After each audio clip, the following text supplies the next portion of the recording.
Hello, my name is Kalki Subramaniam. I am an artist, transgender rights activist, actor and writer from the state of Tamil Nadu, India.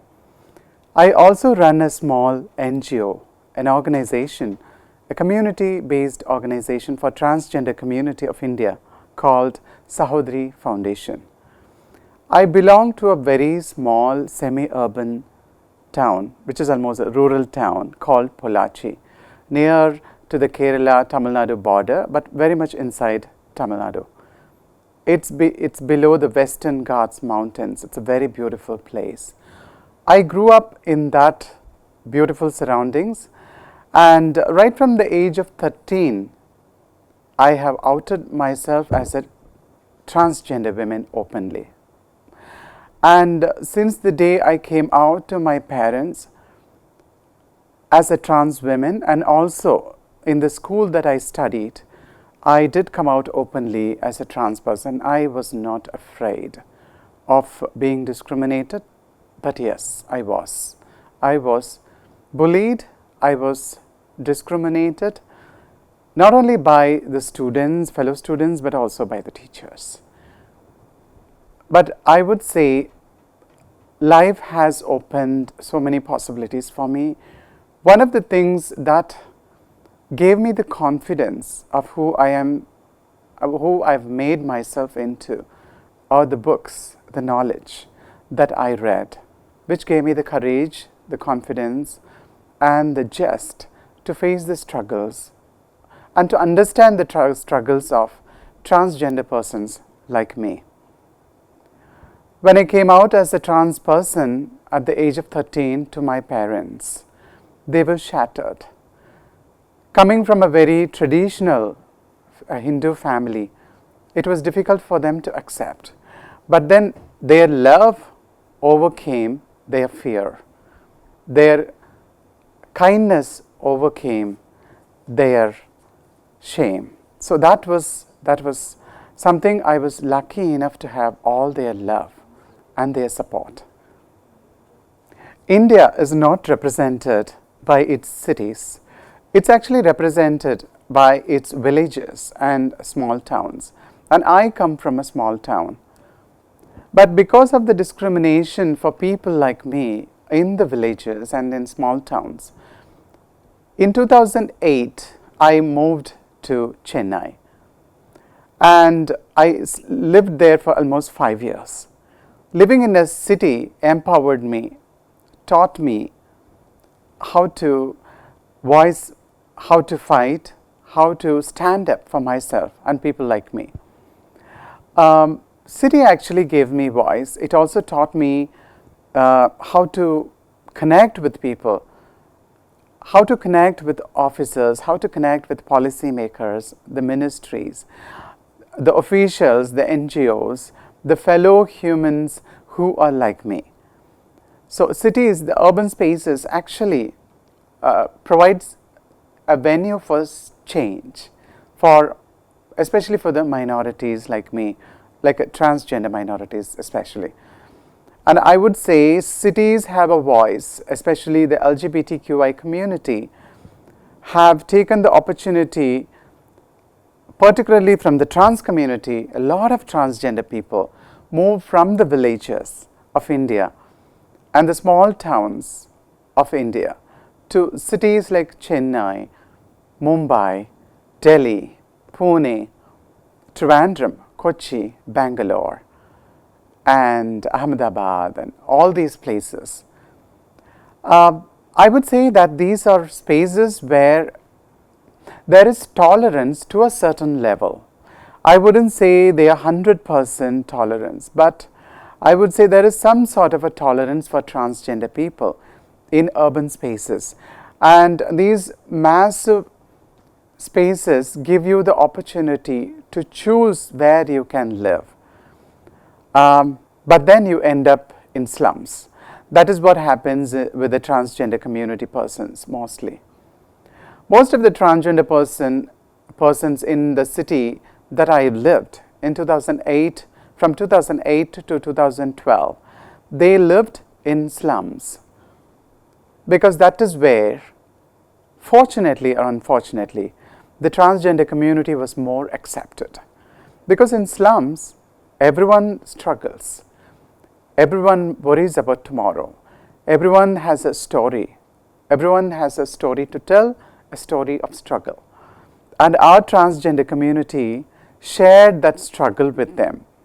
So there was this, in the slums that I knew and where my friends lived and where I have stayed with my friends, I know that my friends had a very beautiful relationship with other people living there, with a lot of other people living there. In fact, I saw my friends help others and receive help and support and love from others too. Because the struggle in the slums is not about gender, it's about equality, it's about balancing, it's about livelihood. It's about livelihood mostly. It's about bread and butter, or rice and dal for that matter. It's about everyday's food. It's about a respective place in the society. So in that way, I would say that in urban spaces, transgender people were particularly accepted. In slums, I lived in a space in from 2008 to 2012.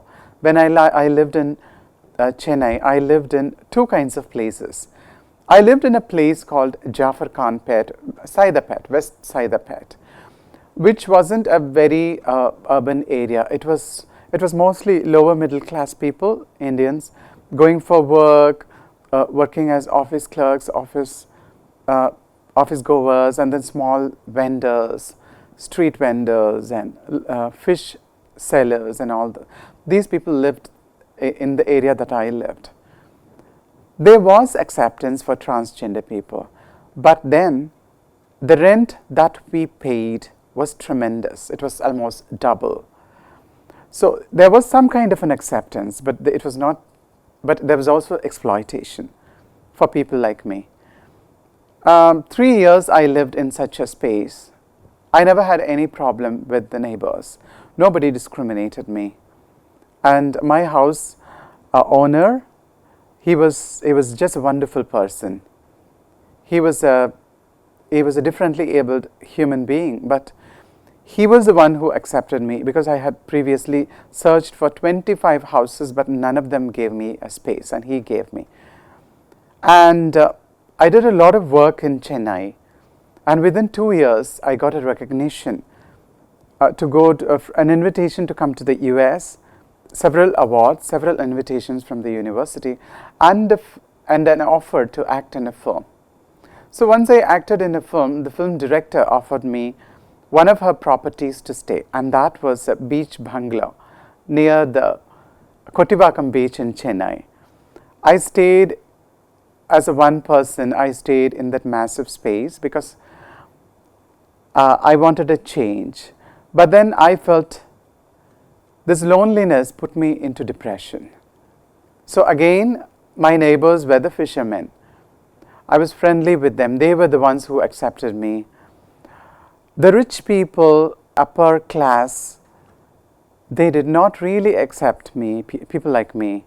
But it was mostly the working class, the fishermen, the everyday struggling people for their livelihood. Those people were the ones who understood my struggle better, who understood the struggle of our community better, because beyond gender, the struggle was the same.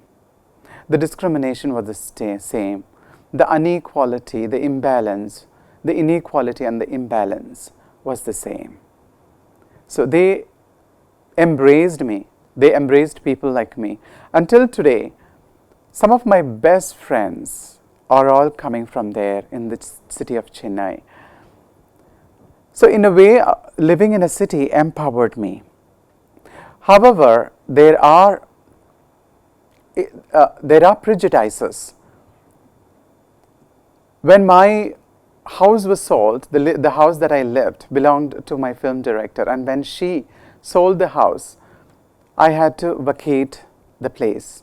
and then come back into the same place I lived 2 years ago, Saidapet.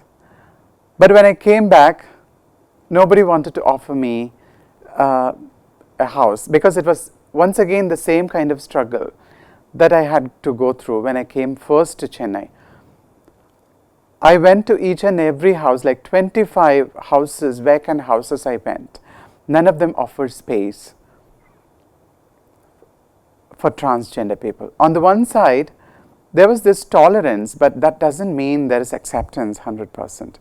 People were afraid to give houses for me. Either they charged me enormous rent and advance payment, or they refused to give me a space because I was, for one thing, I was a transgender woman. The second thing, I was a single woman.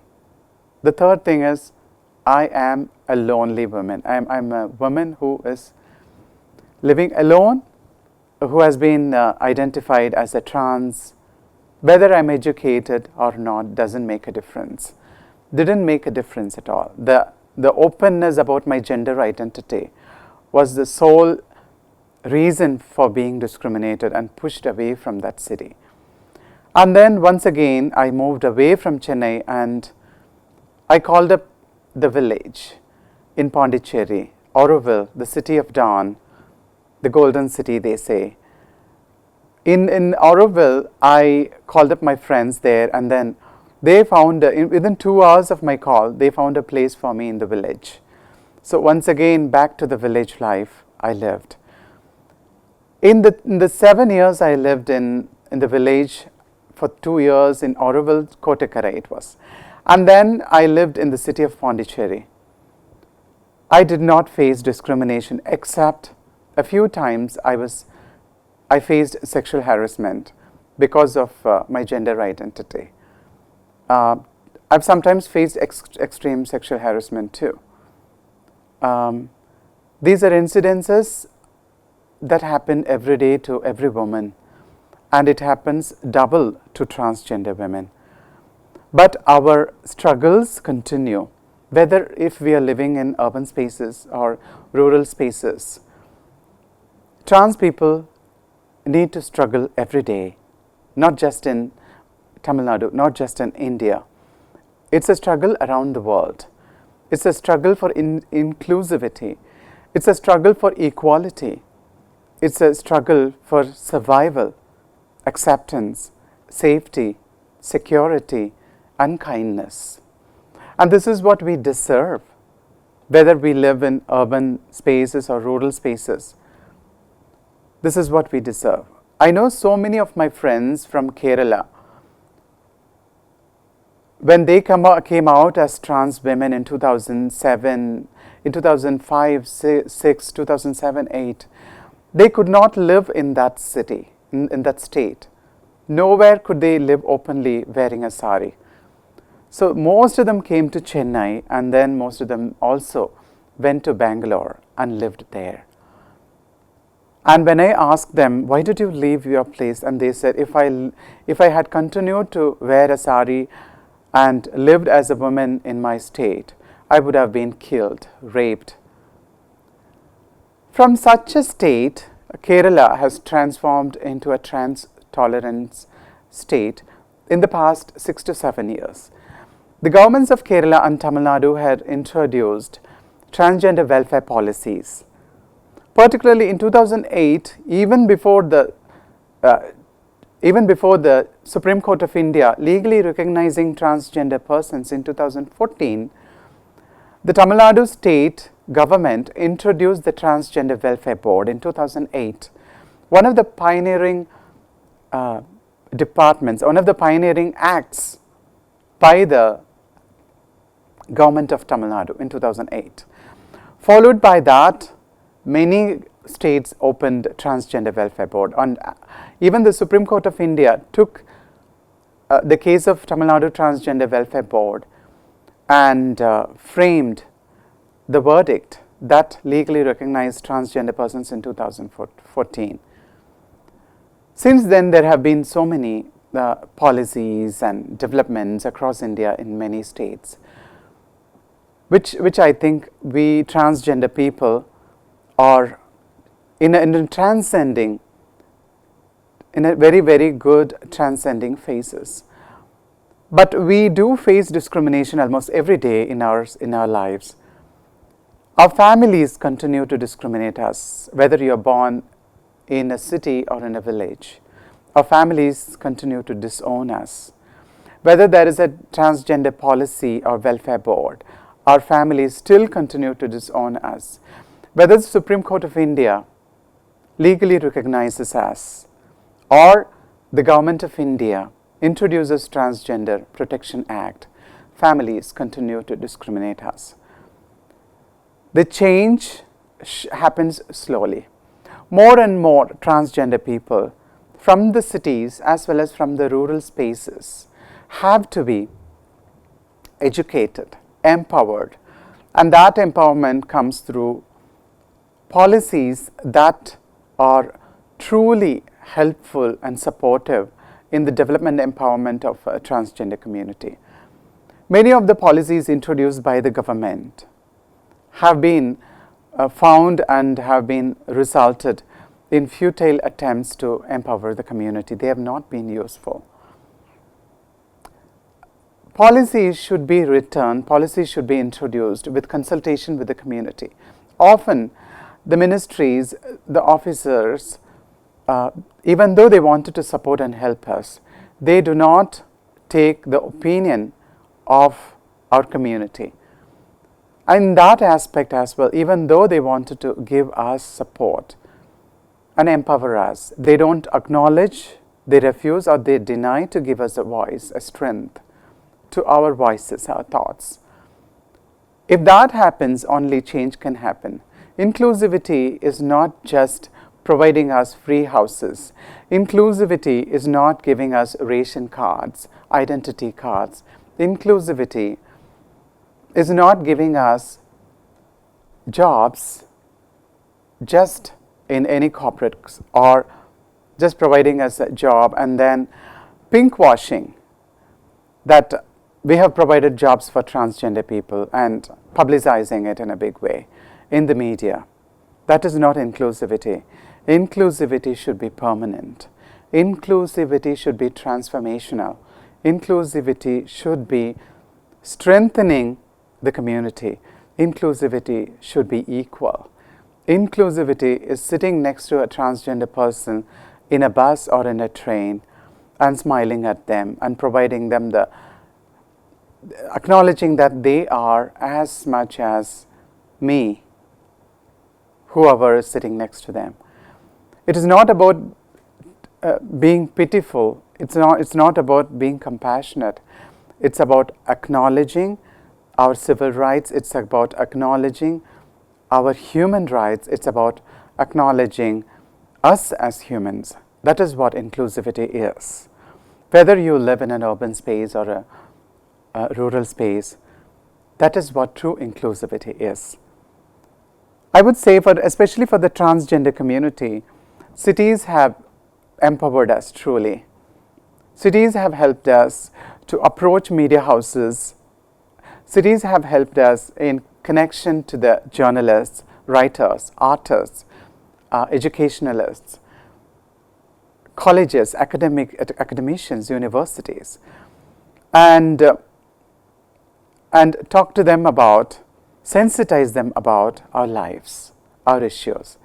Cities have given us opportunities to connect with the policymakers and the ministries and the police officers and the judiciary and the media to make a change, to not only make a change but also to sustain that change.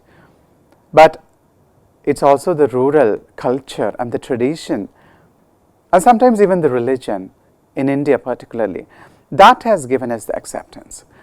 For example, the Kuvagam festival conducted every year in the village of Kuvagam near Viluppuram city in India is a place, is a religious event from the Mahabharata where thousands of transgender people from all over India come to the temple and worship the Lord Aravan, a deity. So there is a beautiful story behind that the deity as well. Aravan was a prince, and he was the son of Arjuna, the bravest, beautiful, handsome prince, one of the Pandavas. In the Mahabharata, when to win the Mahabharata, the Pandavas had to do a human sacrifice. And the sacrifice, the person who has to be sacrificed has to have all the 64 qualities of a man. And only 3 people had these qualities. It was Arjuna, Krishna, and Aravan. So Krishna cannot be sacrificed. He is the sole reason for the war. And Arjuna is the greatest warrior, and he has to be there in the war to win. And it was Aravan whom was approached by Arjuna and Krishna, and Aravan accepted to be beheaded, to be sacrificed. But he had one wish. He wanted to be married before he was sacrificed. So the Pandavas announced it to the kingdom, to the entire city where they lived in, that they are looking for a bride for their son. But no father wanted to give their daughter to a man who is going to die the next day. They don't want their daughters to be widows. And so nobody was willing to give their bride, and so Aravan could not get married. And then Krishna became a woman. Krishna became a Mohini. He became a she, and then Mohini, married Aravan, and they spent their blessed night. And then the next day, Aravan was sacrificed. He died happily. And then the widow Mohini had to rule the traditions of widowhood. That's exactly what happens in Kuvagam village. Religion and epics have also played a role in the stories of acceptance, gender swapping, gender transition, and all that. That also could be one of the reasons why a transgender community has been accepted in India. The trans identities and the stories of gender changes are everywhere in the Mahabharata and Ramayana, and the temples and sculptures and scriptures. So these are also some of the reasons why gender identity and gender change and acceptance of transgender people has not been very difficult for transgender people in India. Yes, we face discrimination both in urban and rural spaces, but we also face a lot of acceptance too. There is a change happening in India right now, a truly an astonishing change, I would say. I'm very hopeful that in the next 10 years, the transgender persons, particularly from the entire LGBT community, transgender persons are going to be highly empowered in our state. And that has been a struggles like for people like me. We activists have been struggling for this kind of a change for 15 years. For 15 years, we have brought a tremendous transformation. Today, if I'm speaking in this lecture, it is also because my voice has been empowered and I have been able to do this lecture. This has given me my voice. I have claimed it on behalf of the transgender community. I would like to read one of my poems that I wrote in my Tamil book, Kuri Arutthen. But I'm not going to read the English Tamil version, but I'm going to read the English translations of my poem. It's called Phallus I Cut. No transcendental yoga I performed to transform myself into a woman. I cut my phallus, soiled in blood and transcending death, I became a woman. Oh, you do not have ovary, woman, you are not, said you. Well, oh, behold, as you have severed your manhood, you are now a desolate tree with decayed barks. You have dug the grave of your own lineage. Live you may till your roots last. The earth that bears you shall give up one day, as you have not planted your branches below, said you. Well, I do not want that ovary to carry your excretions of caste and religious fanaticism. And I do not want in my ovary the gestation of those seeds to grow into a tyrannous tree. Many a woman, as she carried the seeds of your discriminations, made her ovary your lavatory. Luckily, very luckily, I am not a woman by birth. And that you deny to accept me as one is in fact the freedom I have got. I do not recite the gynogrammar you have crafted. Call me an error in nature, and call me whatever you will. I know myself for sure who I am at any given hour. Renouncing the religion, casting away the caste, we are united as the rejected. Can you live this life we live? Can you become a woman without carrying a womb? Can you become a daughter without sucking your mother's breast? I can. Cut the phallus of your chauvinism, and then you will know who you are. And then, and only then, you tell me that I am not a woman. So this poetry, the translation version, appears in my book titled, We Are Not the Others. So this poetry is about our pride, transgender person, women's pride in being a woman, in challenging male chauvinism, in challenging male dominance, in challenging patriarchy. So I, as a trans woman, I feel that I've been, as an activist, I have the voice, and I have to reflect the voice of our community, especially the voice of the voiceless transgender and LGBTQI persons. I believe that equality is whether you are a trans man or transgender woman or a queer person or a non-binary. The struggles we all go through is the same. We need family acceptance. We need equal spaces. We need, in India particularly, we need housing. We need employment. We need respect. And we need safety, security, and protection. Like any other person in this country, any other person who enjoys civil rights, we transgender people as well deserve it. And we will claim it. We just don't want to exist. We want to survive. We want to live. It's not about existence. It's about equality. It's about pride. It's about dignity. It's about respect. And that we truly deserve. And that will continue as long as we are discriminated. We will continue our fight for equality, our fight to claim our rights for empowerment, our claim for empowerment, and our freedom to live as a happy human being. Thank you.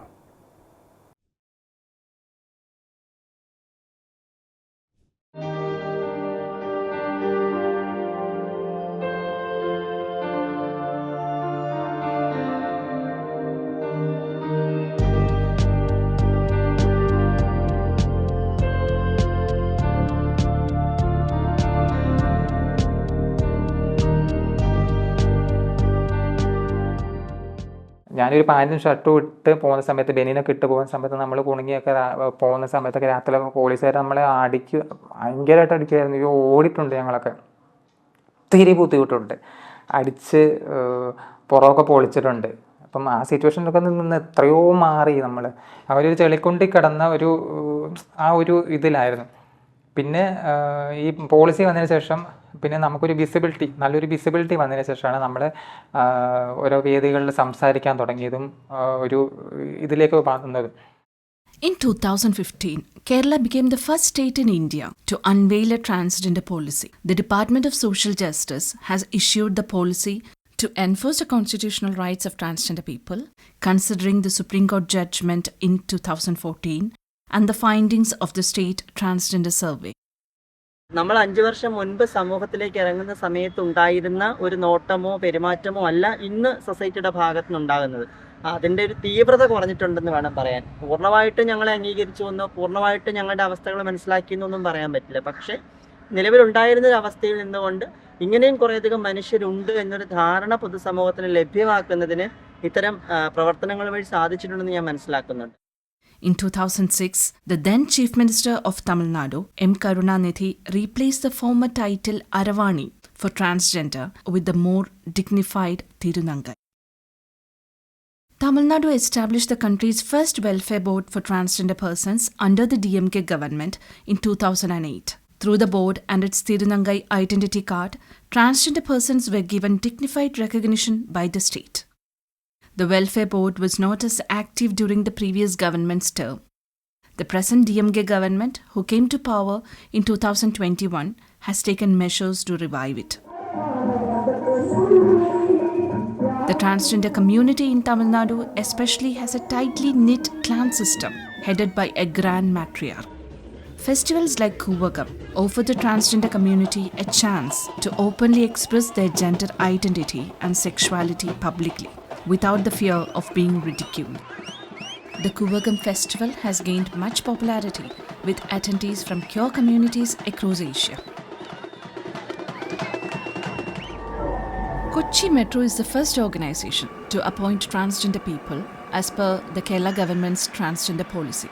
Having struggled to make ends meet, this gesture came as a blessing for the queer community. But 5 years down the line, most of them have quit owing to various reasons.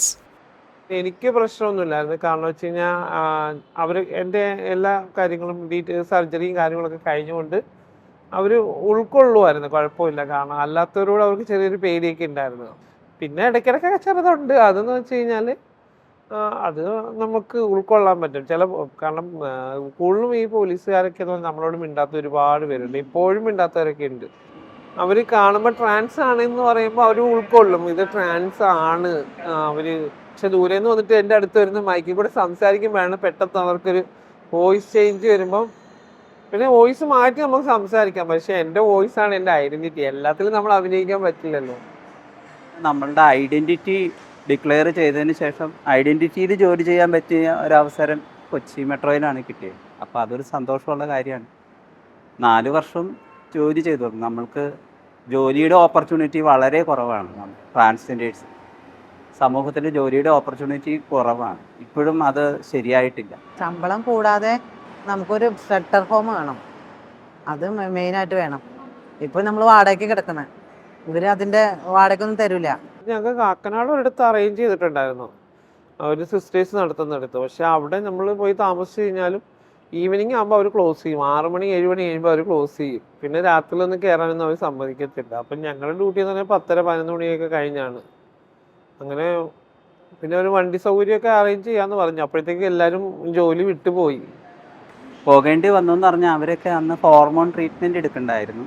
പിന്നെ surgery അങ്ങനെ കാര്യങ്ങളെല്ലാം ചെയ്യുന്നുണ്ടായിരുന്നു. എറണാകുളം പോലെ ഒരു സിറ്റിയിൽ വളരെ കുറഞ്ഞ സാലറിയാണ് നമുക്ക് തരുന്നത്. നമ്മൾ ആദ്യം എടുക്കുന്നത് ഇത് മെട്രോയുടെ സ്റ്റാഫ് എന്നുള്ള രീതിയിൽ ഞങ്ങൾ അങ്ങനെയാണ് പ്രതീക്ഷിച്ചതും സംസാരമൊക്കെ അങ്ങനെയായിരുന്നു. പിന്നെ ലാസ്റ്റാണത് കുടുംബശ്രീയുടെ കരാർ ജോലിക്കാരാണെന്ന് അറിയുന്നത്. അപ്പം അതിൻ്റെ സാലറി വളരെ കുറവാണ്. അതായത് ജോബ് കൊടുത്തതിന് ശേഷമുള്ള കാര്യങ്ങൾ ഗവൺമെൻറ്റോ മെട്രോയോ അല്ലെങ്കിൽ മറ്റ് ആളുകളോ ഒന്നും ശ്രദ്ധിച്ചില്ല എന്നുള്ളതാണ്.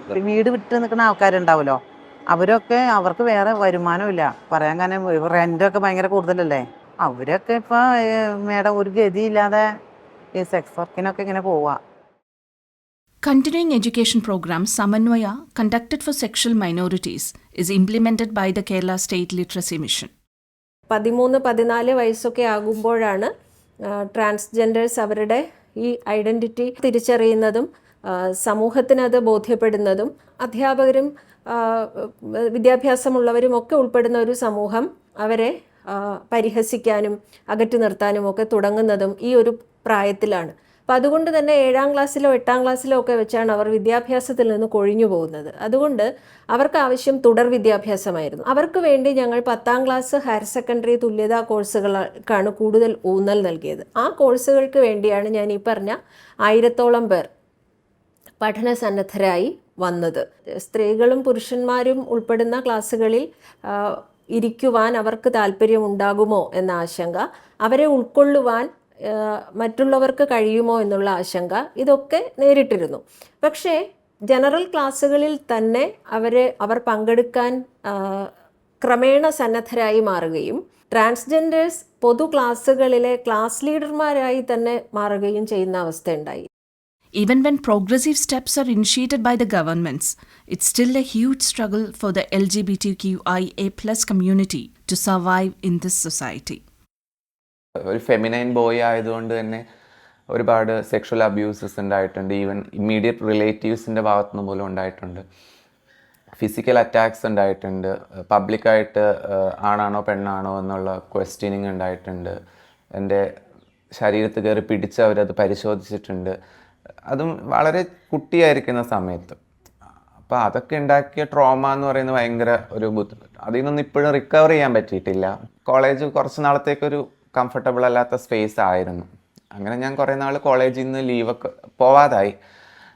കോഴ്സ് വേണ്ട, നിർത്താം, ഇനി പഠിക്കേണ്ട എന്നൊക്കെ ഉള്ളൊരു ധാരണയിൽ കുറേ വർഷം ഞാൻ കളഞ്ഞു. പക്ഷെ പിന്നെയും കുറച്ച് കഴിഞ്ഞ് ഓർത്ത് നോക്കുമ്പോൾ എനിക്ക് എൻ്റേതായിട്ടൊന്നുമില്ല, ഒരു ഡിഗ്രി പോലും ഇല്ല. ഇവർക്ക് വേണ്ടി ഞാൻ എന്തിനാണത് കളയുന്നത് എന്നോർത്തിട്ട് വീണ്ടും ഞാൻ തിരിച്ച് കോഴ്സിലേക്ക് തന്നെ വന്നു. എല്ലാവർക്കും കിട്ടുന്ന ഒരു ചാൻസ് അല്ല BDS പോലുള്ള ഒരു കോഴ്സ് പഠിക്കാൻ പറ്റുക എന്ന് പറയുന്നത്. അത് എന്നെ പോലുള്ളൊരു വ്യക്തിക്ക് വളരെ കുറച്ച് ആളുകൾ ഇങ്ങനത്തെ പ്രൊഫഷണൽ കോഴ്സുകളിലേക്കൊക്കെ എത്തിയിട്ടുള്ളൂ. അപ്പോൾ അത് കളയണ്ട എന്നുള്ള ധാരണയിൽ തന്നെ തിരിച്ചു വന്നു. ഞാൻ കോളേജ് അധികാരികളോട് പോയി നേരെ സംസാരിച്ചു. എൻ്റെ ഐഡൻറ്റിറ്റി ഇതാണ്, എനിക്ക് ഈ ഐഡൻറ്റിറ്റിയിൽ ജീവിക്കണം. എനിക്കിപ്പോൾ നിങ്ങൾ വിചാരിക്കുന്ന പോലെ ഞാൻ ഫുള്ളി എക്സ്പ്രസ് ചെയ്ത് ജീവിക്കണം എന്നൊന്നും എനിക്കില്ല, എങ്കിലും ഇതാണ് എൻ്റെ ഐഡൻറ്റിറ്റി. അതിൻ്റെ പേരിൽ എനിക്ക് എൻ്റെ കോഴ്സ് നിർത്താൻ താല്പര്യമില്ല എന്ന് പറഞ്ഞിട്ട് തന്നെ ഞാൻ അവിടെ പഠിക്കാൻ തുടങ്ങി. വീണ്ടും അവർ മാനേജ്മെൻറ്റിൻ്റെ ഭാഗത്തുനിന്ന് സപ്പോർട്ടീവ് ആയിരുന്നു. Though many organizations are active in Kerala for transgender people, those for others in the queer community were almost nil for a long time. അൺഒഫീഷ്യലായിട്ടാണ് ഞങ്ങൾ ഗ്യാദർ ചെയ്യാൻ തുടങ്ങിയത്. ട്രിവാൻഡ്രത്ത് തന്നെ മ്യൂസിയത്ത് വെച്ചിട്ട് ഇവിടെയുള്ള കുറച്ച് ക്വിയർ മനുഷ്യർ, ഗേ ആയിട്ടുള്ള ലെസ്ബിയൻ ആയിട്ടുള്ള ആളുകളൊക്കെ ഒട്ടും ഫോർമൽ അല്ലാതെ വെറുതെ വട്ടം കൂടി ഇരുന്ന് സംസാരിക്കുക. അങ്ങനെ സംസാരിച്ച് വരുമ്പോഴാണ് നമുക്ക് ക്വിയർ മനുഷ്യർക്ക് തന്നെ അറിയില്ല എന്താണ് LGBT എന്നുള്ളത്, എന്താണ് സെക്സ്, സെക്ഷുവാലിറ്റി, ജെൻഡർ എന്താണെന്ന് അവർക്ക് തന്നെ അറിയില്ല. എല്ലാവരും അവരവരെ തന്നെ പഴിച്ച് ജീവിക്കുന്നവരായിരുന്നു. അവർക്ക് തന്നെ അവരൊരു തെറ്റാണ്, മോശമാണ്, ഒന്നിനും കൊള്ളാത്തവരാണെന്നൊക്കെ ഉള്ളൊരു ധാരണയിൽ പുറത്ത് ജീവിക്കുന്ന മനുഷ്യരായിരുന്നു. കുറേ കമ്മിങ് ഔട്ടുകൾ ഉണ്ടായി അതിനുശേഷം. 2017 ശേഷം ഒരുപാട് പേര് തുറന്നു പറഞ്ഞു വന്നു. പലർക്കും അങ്ങോട്ടും ഇങ്ങോട്ടും കുറേ വിരോധങ്ങളുണ്ടായിരുന്നു ക്യൂർ കമ്മ്യൂണിറ്റിയുടെ ഉള്ളിൽ തന്നെ. അതായത് ഗേ ആയവർക്ക് ട്രാൻസ് മനുഷ്യരോട് തെറ്റിദ്ധാരണകളുണ്ട്, ട്രാൻസ് മനുഷ്യർക്ക് ഗേ ആയിട്ടുള്ള ആളുകളോട് പ്രശ്നങ്ങളുണ്ട്. എല്ലാവരും കൂടിയുള്ളൊരു സ്പേസിലേക്ക് വരുമ്പോൾ നമുക്ക് നമ്മളുടെ ഉള്ളിലുള്ള ആ ധാരണകൾ തെറ്റായിരുന്നു എന്ന് മനസ്സിലാക്കും. അപ്പോൾ അങ്ങനെ ഒരു സ്പേസ് ഉണ്ടാക്കിയെടുക്കാൻ ക്യൂറിസത്തിന് പറ്റിയിട്ടുണ്ട്. അപ്പോൾ ഇൻറ്റേർണലൈസ്ഡ് ആയിട്ടുള്ള കുറേ ഫോബിയകളെ ഇല്ലാതാക്കാൻ ക്യൂറിസം ഒരു ഓർഗനൈസേഷൻ എന്നുള്ള നിലയ്ക്ക് നമുക്ക് സാധിച്ചിട്ടുണ്ടായിരുന്നു.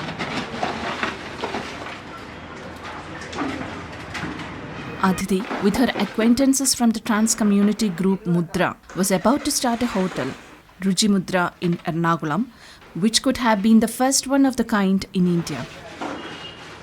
ജില്ലാ പഞ്ചായത്ത് ചെല്ലുമ്പോൾ ജില്ലാ പഞ്ചായത്ത് ആദ്യമൊക്കെ ഭയങ്കര വിമുഖതയായിരുന്നു. അങ്ങനെ ഒരു പ്രോജക്റ്റ് അപ്രൂവ് ചെയ്യിപ്പിക്കാൻ വേണ്ടിയിട്ട്, കിട്ടാൻ വേണ്ടിയിട്ട്. പിന്നെ അതിൽ കുറച്ച് രാഷ്ട്രീയപരമായിട്ടുള്ള കുറച്ച് ഇടപെടലുകളോടെയാണ് ഒരു കൺവിൻസ് ചെയ്തെടുപ്പിക്കാൻ തന്നെ ഒരു 3-5 മാസം എടുത്തു എന്നുള്ളതാണ് സത്യം. ഒരു പുതിയൊരു അസിസ്റ്റൻറ്റ് കളക്ടർ വന്നപ്പോഴാണ് MS മാധവിക്കുട്ടി എന്ന് പറയുന്നത്. പുള്ളിക്കാരിയാണ് പിന്നെ അത് പുട്ടപ്പ് ചെയ്തിട്ട്, പിന്നെ പുള്ളിക്കാരി പുട്ടപ്പ് ചെയ്തെങ്കിലും ഒരു പിന്നെ എടുത്തൊരു 4 മാസം, അപ്പോൾ ഒരു വർഷം അങ്ങോട്ട് നീണ്ടുപോയി.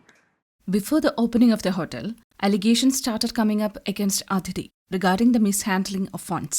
ഞാൻ ഈ ആരോപണം ഉന്നയിച്ച എല്ലാ വ്യക്തികളോടും പറഞ്ഞു, നിങ്ങൾക്ക് എന്ത് ആരോപണം ഉണ്ടെങ്കിലും അത് കൃത്യമായ അതിൻ്റെ കാര്യങ്ങൾ കോടതിയും വഴിയായിട്ട് നടന്നു കഴിഞ്ഞ് കേസ് തീർപ്പായി ഞാനാണ് കുറ്റക്കാരി എന്നുണ്ടെങ്കിൽ അതിൻ്റെ ഉത്തരവാദിത്തം ഏറ്റെടുക്കാൻ ഞാൻ തയ്യാറാണ്. ഹോട്ടലിലെ പ്രവർത്തനത്തേക്ക് ഈ ഒരു സംഭവം കൂട്ടി കെട്ടരുത്, ഇത് ഇല്ലാതാക്കരുതെന്ന് ഞാൻ അവരെ കാല് പിടിച്ച് പറഞ്ഞിട്ടും അവരെന്ത് ചെയ്താൽ സമ്മതിക്കില്ലായിരുന്നു. After getting fed up with the struggles to build a hotel, Aditi started a fish stall at Venmala in Ernakulam with the help of Central Marine Fisheries Institute. ഞാനൊരു ആവശ്യമായിട്ട് ചെന്നപ്പോൾ അവരത് എങ്ങനെ ആളെ എളുപ്പം ഇവിടുന്ന് പറഞ്ഞു വിടാമെന്നല്ല നോക്കിയത്, എങ്ങനെ എന്നെ സഹായിക്കാമെന്നാണ് അവർ ഏറ്റവും കൂടുതൽ ശ്രമിച്ചത്. ഇപ്പോൾ CMFRI നമ്മളെ സപ്പോർട്ട് ചെയ്യുന്നതെന്ന് വെച്ച് കഴിഞ്ഞാൽ നമുക്ക് ഒരു 1 ഇയർ എഗ്രിമെൻറ്റാണ്. ഒരു വർഷവുമായി ബന്ധപ്പെട്ട് നമ്മളുമായി ബന്ധപ്പെട്ട ആഴ്ചയിൽ ഒരിക്കലും 2 പ്രാവശ്യം, ഒരു പ്രാവശ്യം 2 പ്രാവശ്യമെങ്കിലുമൊക്കെ ആൾ വരും. പക്ഷേ നമ്മൾക്ക് ഒരു സാധനം അനുവദിച്ചിട്ട് അതിൻ്റെ ഒരു കുറച്ച് നാൾ നമ്മുടെ കൂടെ നിന്ന് നമ്മളൊന്ന് സ്റ്റേബിൾ ആയതിന് ശേഷം മാത്രമേ ഏതൊരു ഏജൻസി ആയാലും മാറാൻ പാടുള്ളൂ. അല്ലെങ്കിൽ നമുക്കത് പെട്ടെന്ന് ഭയങ്കര പ്രശ്നത്തിലേക്ക് പോകും. ഞങ്ങളിപ്പോൾ തുടങ്ങിയത് 8ാം മാസത്തിലേക്ക് എത്തി. ഇപ്പോഴും നമ്മളിങ്ങനെ പിടിച്ചു നിൽക്കുന്നുള്ളതെന്ന് വെച്ച് കഴിഞ്ഞാൽ പിടിച്ചു നിൽക്കി ഇനിയിപ്പോൾ നമുക്ക് പ്രശ്നമില്ല. ഇനിയിപ്പോൾ നമ്മളെങ്ങനെയും ഇത് റൺ ചെയ്ത് മുന്നോട്ട് കൊണ്ടുപോകും. അപ്പോൾ എല്ലാവർക്കും അങ്ങനെ ഒരു ബാക്കപ്പ് സപ്പോർട്ട്, നമ്മൾ എന്തെങ്കിലും ഒന്ന് ചെയ്തിട്ട് പെട്ടെന്ന് ഓടിപ്പോയിട്ട് വരില്ല. നല്ല രീതിയിൽ കൂടെ നിന്നിട്ട് സപ്പോർട്ട് കൊടുത്താൽ മാത്രമേ ട്രാൻസ് എൻ്റർപ്രനർഷിപ്പുകൾ കുറച്ചുകൂടെ കയറി വരുള്ളൂ. A shelter home was functioning under Mudra next to the proposed hotel by Aditi. It was one of the 5 shelter homes under the Maravil project of the Social Justice Department for Transgender Care. The shelter homes remained a secure place for the members of the community where they were able to seek both refuge and advice. When the government abruptly asked NGOs to run the shelter homes, community-based organizations protested. CBOs എന്ന് പറഞ്ഞാൽ നമ്മൾ വർഷങ്ങളായിട്ട് നിൽക്കുന്ന CBOs. അപ്പം നമുക്ക് നമ്മുടെ കമ്മ്യൂണിറ്റികളെ നമുക്ക് അറിയുള്ളൂ. അപ്പം നമുക്ക് അവിടെ ഒരു സർജറി ചെയ്ത് വന്ന ഒരാൾക്കാരെ കിടത്തുമ്പോൾ അവർക്ക് കെയർടേക്കർ വേണമെങ്കിൽ നമ്മുടെ ട്രാൻസ് കമ്മ്യൂണിറ്റിയുള്ള ആൾക്കാരുടെ NGO എന്ന് പറയുമ്പോഴത്തേനും നമുക്ക് ആ കമ്മ്യൂണിറ്റിയിൽപ്പെട്ട ആൾക്കാരെ കിട്ടണമെന്നില്ല. കമ്മ്യൂണിറ്റിയുടെ പ്രശ്നങ്ങൾ എന്താണെന്ന് അവർക്ക് അറിയണമെന്നില്ല. അങ്ങനെ ഒരു തീരുമാനം വരുന്നതിന് കുറേ മുമ്പേ തന്നെ ഈ ഷെൽട്ടർ ഹോമുകളുടെയൊക്കെ പ്രവർത്തനം വളരെ മന്ദഗതിയിലായിട്ടുണ്ടായിരുന്നു. ഒരുപാട് തരത്തിലുള്ള ടോർച്ചർ കാരണവും വീട്ടിൽ നിന്നുള്ള മിക്കവാറും പലരും ഹൗസ് അറസ്റ്റൊക്കെ കഴിഞ്ഞാൽ അത്രയും ട്രോമയിൽ നിന്നൊക്കെ വരുന്നവരായിരിക്കും. അപ്പോൾ അവർക്ക് ഒരു സേഫായിട്ടുള്ള ഒരു സ്പേസ് കൊടുക്കണമെങ്കിൽ അവരുടെ ഒരു ക്യൂർ ഐഡൻറ്റിറ്റിയെ അക്നോളജ് ചെയ്യുന്ന തരത്തിലുള്ളൊരു ട്രീറ്റ്മെൻറ്റ് അവിടെ ഉണ്ടാവണം എന്നുള്ളതാണ് ഈ പറയുന്ന ഷെൽട്ടർ ഹോമുകളിൽ. ഒരുപാട് മുന്നൊരുക്കങ്ങൾ വേണ്ടതുണ്ട് എന്നുള്ളതാണ്. അപ്പോൾ പ്രത്യേകിച്ച് ഇതിൽ ഇടപെടുന്ന ഉദ്യോഗസ്ഥർക്കാണെങ്കിലും ഒക്കെ ബോധവൽക്കരണം കൃത്യമായിട്ടുണ്ടാവണം. ഈ ഇൻമേറ്റ്സുമായിട്ടോ എന്തെങ്കിലുമൊക്കെ തർക്കങ്ങളോ ഒക്കെ ഉണ്ടാകുന്നതൊക്കെയാണ് നമ്മൾ കേട്ടിട്ടുള്ള പ്രശ്നങ്ങൾ. അപ്പോൾ അങ്ങനെയുള്ള പ്രശ്നങ്ങളൊക്കെ പ്രതീക്ഷിച്ചുകൊണ്ട് തന്നെ വേണം നമ്മൾ ഈ ഒരു കാര്യത്തെ സമീപിക്കാൻ. Once closed as shelter homes, the infrastructure and facilities were utilized as storage spaces during the deluge. They worked as community kitchens during the COVID-19 pandemic. Housing equality എന്ന് പറയുന്നത് ഒരു വലിയ കാര്യമാണ്. ഇപ്പോൾ സ്വന്തമായിട്ട് ഭൂമി ഉണ്ടാവുക, കിടപ്പാടം ഉണ്ടാവുക എന്ന് പറയുന്നത് ട്രാൻസ്ജെൻഡർ മനുഷ്യരെ സംബന്ധിച്ച് ഏറ്റവും വലിയൊരു അവകാശം തന്നെയാണ്, അത്യാവശ്യം കൂടിയാണ്. ആർക്കും വീടില്ല, എല്ലാവരും വാടക വീടുകളിലും ലോഡ്ജുകളിലും ഒക്കെ കിടക്കുന്നവരാണ്. കാരണം സ്വന്തം വീട്ടിൽ നിന്ന് 10-15 വയസ്സാകുമ്പോഴേ അടിച്ചിറക്കപ്പെടുന്നു, മറ്റ് സംസ്ഥാനങ്ങളിൽ പോയി കുറേ വർഷം ജീവിക്കുന്നു, കേരളത്തിൽ എന്തൊക്കെയോ അവകാശങ്ങളും കാര്യങ്ങളും കിട്ടിയെന്ന് പറഞ്ഞ് തിരിച്ചു വരുന്നു, ഇവിടെ വന്ന് വീണ്ടും സെക്സ് വർക്ക് ചെയ്ത് ജീവിക്കേണ്ടി വരുന്നു. ഇവിടെ ബെഗ്ഗിങ് പോലും അലൗഡ് അല്ല.